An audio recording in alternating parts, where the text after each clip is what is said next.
Hey guys, welcome to another one of our videos. I was trying to do this with the dog outside the office and it just didn't work. So here's Jack. We can do this like, ooh. What I'm going to talk to you about today is, this will probably be our best video because we've got a dog in it. What I'm going to talk to you about today, hey Jack, is 10 mistakes that you make when buying your first home. The first thing that I want to cover off is poor account conduct. Look, in this day and age, you really need to keep your account conduct clean. That's really important if we're going to get you approved, especially with a smaller deposit. Second up, looking in all the wrong places. The issue there is often we find with first home buyers that their aspiration is way bigger than their reality and it takes them a while to adjust.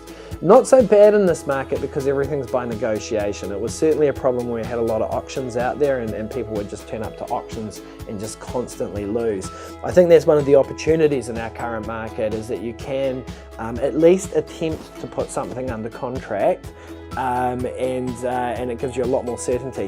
One of the things that I would say is, put offers in. There's no point going around looking at houses and just procrastinating. Put an offer in, even if it's a low or cheeky offer. If you don't talk, you don't get. So it's well worth a crack.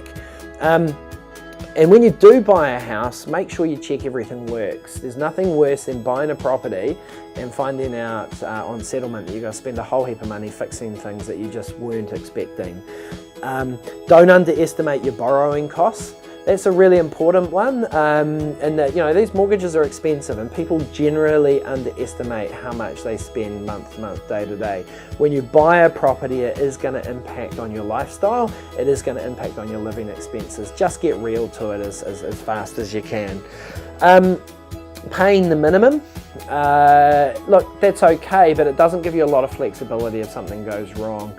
So I think when you buy, ideally, it would be good if you could get some forced savings into that mortgage.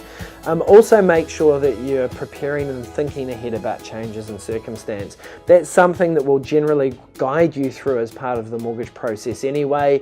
But things like, are you going to have kids, over what sort of time frame, they're all really important things to think about. And then probably finally would be buying interest-free stuff for the house.